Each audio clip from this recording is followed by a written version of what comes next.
Fel y clywsoch gan Catrin Urdd y beirniad, mae yna enillydd teilwng, sef melyn. Ond, yn anffodus, byddwn ni ddim yn gofyn i'r tywyswyr sef Tegwen Bruce Deans a Freya Richards ymgynnull, ac ni fyddwn y chwaith yn clywed sain y ffanffer. Mawr siom oherwydd gweiledd, rhaid i ni gyhoeddi nad yw'r buddigol yn medru bod yn bresennol gyda ni heddiw. Ond, pleser mawr yw cyhoeddi, mae enillydd Goron Eisteddfod Genedlaethol Urdd Gobaith Cymru Brycheiniog am Eisteddfod 2018 yw Sioned Erin Hughes, aelwyd JMJ, Cylch Bangor Ogwen, Llanbarth Eryri.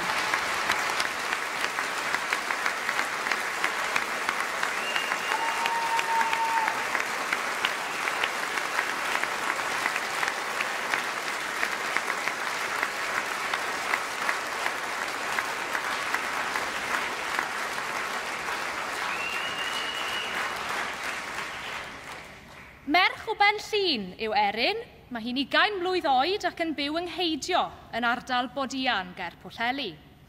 Cafodd ei haddysg gynradd yn Ysgol Pont y Gof ac yna addysg uwchradd yn Ysgol Botwnog a Choleg Meirion Dwyfor. Mae bellach newydd orffen ei hail flwyddyn ym Mhrifysgol Bangor, lle mae'n astudio'r Gymraeg a chymdeithaseg. O ran ei diddordebau, maent yn cynnwys wrth gwrs ysgrifennu creadigol, ond hefyd mae'n ymddiddori mewn dysgu, gwirfoddoli, cymdeithasu, darllen, gwylio ffilmiau a dramâu a choginio.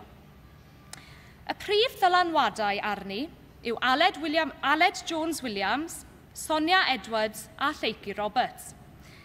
Mae ei dyled yn enfawr yw hathrawon a'i darlithwyr Cymraeg am ei hanogaeth ddiflino ar hyd y blynyddoedd. Diolch felly i Esill Tymeilor a Rhian Jones yn yr ysgol uwchradd, ac i Delyth Roberts a Bethan Mair yn y coleg. A diolch o'r mwyaf i'r athro Gerwyn Williams yn y brifysgol am ei adborth gwerthfawr a'i barodrwydd i feithrin y grefft ynddi. Mae hefyd eisiau diolch i'w theulu ac i Steffan a'i deulu. Mae diolch yn teimlo'n air mor fach i gyfleu'r hyn y mae Erin yn ei deimlo ar hyn o bryd, ond diolch yn yr un modd. Dymuniad Erin yw ein bod ni'n cyfeirio at y cyflwr prin iawn y mae hi'n dioddef ohono, sy'n golygu wrth gwrs nad yw hi'n medru bod yn bresennol. Mae'n gyflwr sy'n ymyrryd ar y cyswllt rhwng y nerfau a'r cyhyrau, cyflwr a elwyr yn myasthenia gravis.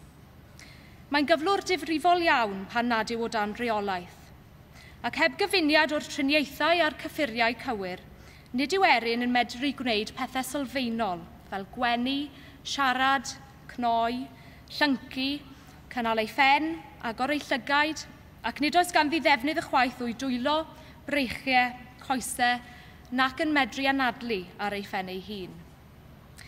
Yn anffodus, ers diwedd yr haf y llynedd, mae'r cyffuriau wedi prysur golli ei heffaith, ac mae ei chyflwr dros y 3 mis diwethaf wedi gwaethygu.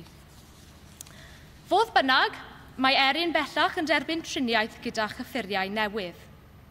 Mae Erin ac aelodau o'i theulu yn gwylio'r seremoni ar hyn o bryd adre ar y teledu. Ond mae yna 3 pwysig iawn wedi teithio i fod yma heddiw. Mae Taid, Nain a Steffan yma'n bresennol yn y gynulleidfa rhywle. A dwi'n siŵr y byddwch i'ch 3 yn barod iawn i gyfleu bod yna llond pafiliwn ac yn wir, y genedl gyfan yn dymuno gwellhad buan iawn iddi.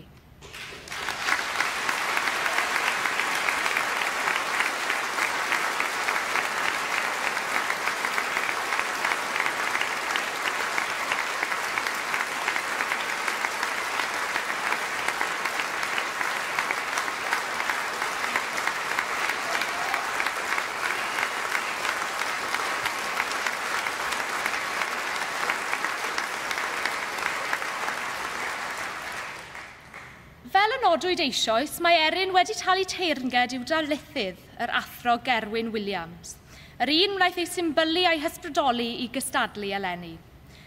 Cymaint yw ei dyled iddo, penderfyniad Erin oedd ei wahodd yma heddiw i dderbyn y Goron ar ei rhan. Felly, rhowch groeso os gwelwch yn dda i'r athro Gerwyn Williams.